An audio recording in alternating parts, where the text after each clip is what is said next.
Olá pessoal, dando continuidade ao nosso vídeo, nossa aula sobre ação penal.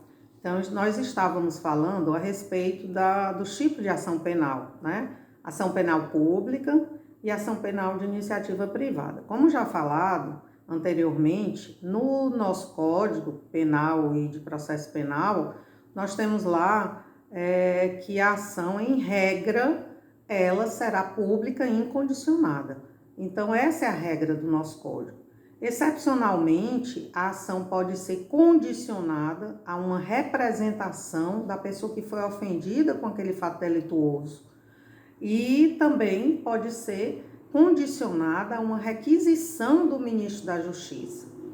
Então, esses são os dois tipos aí que nós já falamos no vídeo anterior. E agora nós vamos falar do tipo de ação penal privada. A ação penal privada, ela, por sua vez, se subdivide em ação penal privada exclusiva, personalíssima e ação penal privada subsidiária da pública. Bem, voltando à explicação anterior, a ação penal privada exclusiva, ela tem essa denominação em virtude de poder ser proposta, poder ter iniciativa do próprio ofendido, ela pode ser proposta pelo próprio ofendido, ou por seu representante legal. E a ação penal privada personalíssima, nós já temos aí uma situação, como o próprio nome diz, ela só pode ser proposta pelo cônjuge enganado. Então, nesse caso, nós temos apenas o artigo 236 do Código Penal, que tipifica a conduta relativa a esse crime de induzimento a erro essencial e ocultação de impedimento. Então, nós temos aí apenas um artigo que trata no Código. É muito fácil para ser detectado esse tipo de ação penal, porque nós não temos outro. Anteriormente, a gente já teve o crime quando era tipificado a conduta de adultério, nós teríamos o 240, que também era de ação personalíssima, mas hoje já está descriminalizada essa conduta, então não está mais tipificado o adultério como sendo crime. Então, nós só temos aí, permanece o 236, não esqueçam. No caso dos crimes, aliás, da iniciativa penal privada subsidiária, é importante esclarecer que nós temos aí na iniciativa penal privada subsidiária da pública, nesse tipo de ação, nós temos uma iniciativa privada ou do ofendido por aquele crime, num caso de ação que originariamente ela é pública. Na realidade, a ação não é pública aí, apenas a lei defere, né? A própria Constituição traz essa exceção aí ao caso do Ministério Público ser titular privativo da ação penal pública. Nesse caso, é a única exceção prevista no Código. Então, toda ação pública é de iniciativa do Ministério Público, exceto quando o Ministério Público não agir, ou seja, essa iniciativa aí, ou essa ação penal privada subsidiária da pública, ela só tem cabimento nos casos de inércia do representante do Ministério Público, ou seja, o representante do Ministério Público, normalmente quando recebe ou peças de informação, ou autos de uma investigação, um inquérito policial, ou qualquer procedimento investigatório, ele pode tomar algumas medidas relativamente a isso. Ele pode oferecer uma denúncia, iniciar uma ação penal nesses casos e começar o processo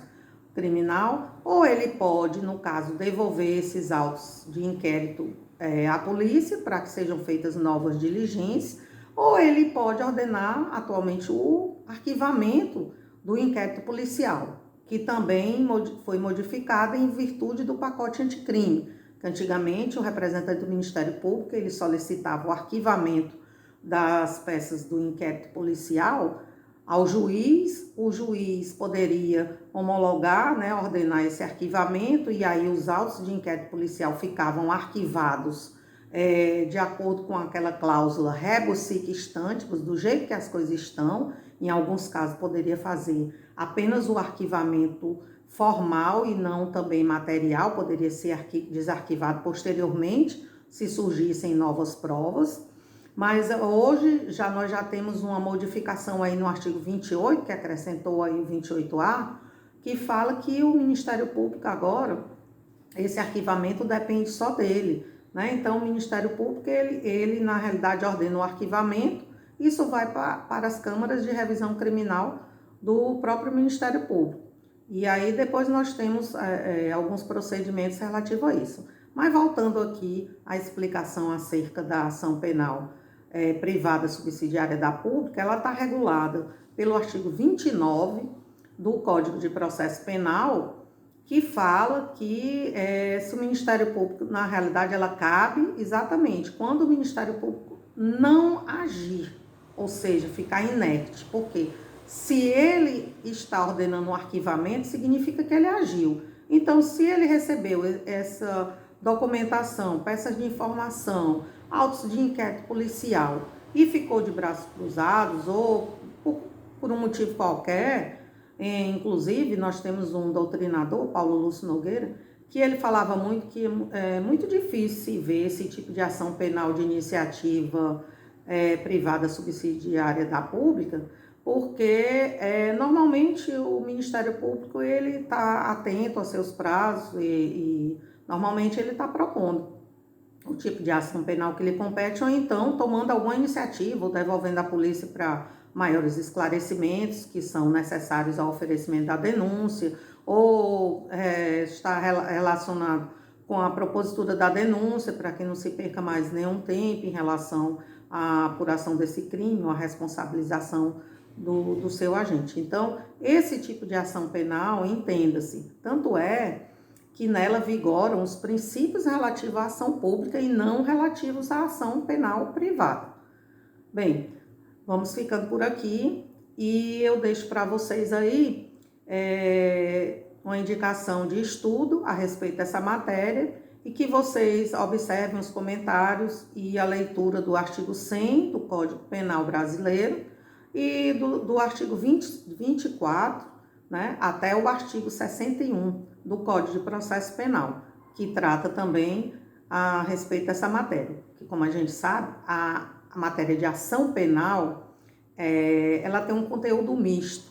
Ela é matéria tanto de direito penal, como ela é matéria de processo penal. Então, toda norma que trata a esse respeito, ela tem esse conteúdo de uma norma híbrida, ou seja, ela tem a substância, a matéria, e ela tem também relativa aos procedimentos que vão reger a matéria nesse sentido. Então, até lá, espero que todos estejam bem e que Deus nos abençoe a todos. Até mais.